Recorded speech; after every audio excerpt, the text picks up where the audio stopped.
everyone, welcome back to another Dazzle video. Today we're going to be going over Aghanim's Scepter.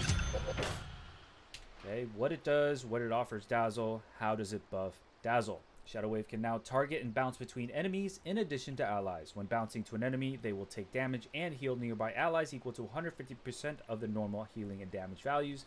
Dazzle will also perform an auto attack against any enemy that Shadow Wave bounces to.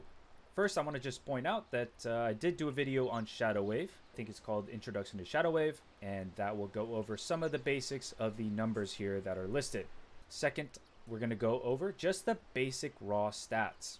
So 10 attributes, 175 health, 175 mana. What does that do?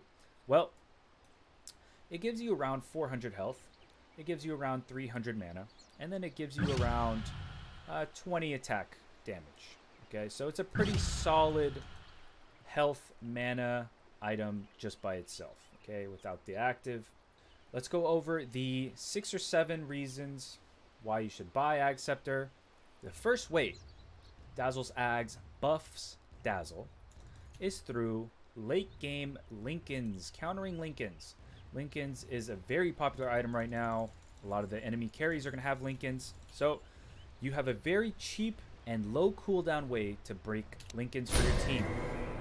The second way Ag Scepter buffs Dazzle is through Poison Touch. You can now refresh Poison Touch from far away. You don't have to be close to the enemy, and you can refresh Poison Touch from not only your auto attacks, but also from the auto attacks of Shadow Wave. Number 3, the third way that Ag Scepter buffs Dazzle is through the actual heal values. In a nutshell, instead of getting healed 100% of the normal values, you get healed 250%. Instead of one cast of heal, now you get healed twice, so it becomes 250. If there is another enemy next to you, it's another 150%, so it becomes 400%.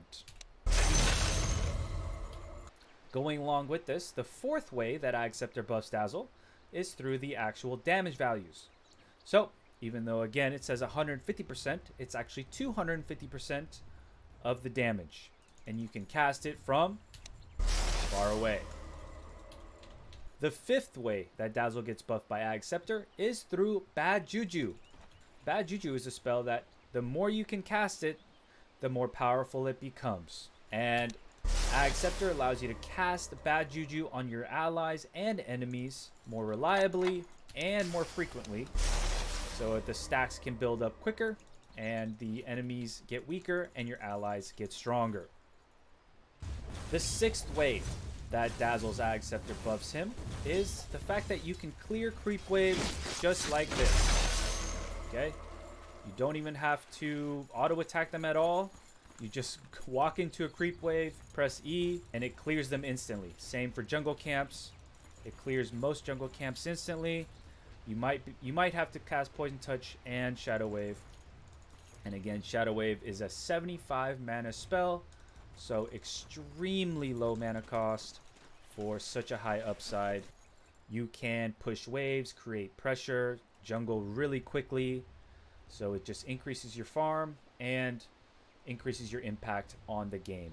And last but not least, we are going to talk about effective range. I've set up a little experiment. I've lined up 5 enemies in a row, and I'm going to be way over here, and I'm going to cast Shadow Wave. All right, on every single alchemist.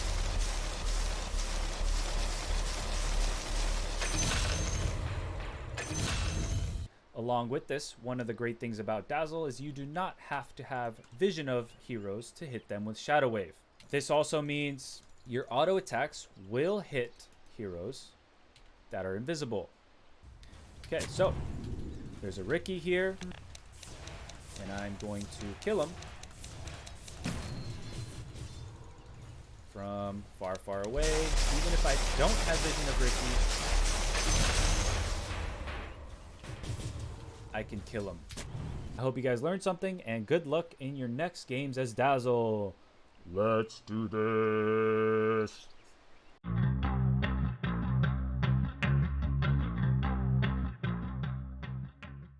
Dazzle.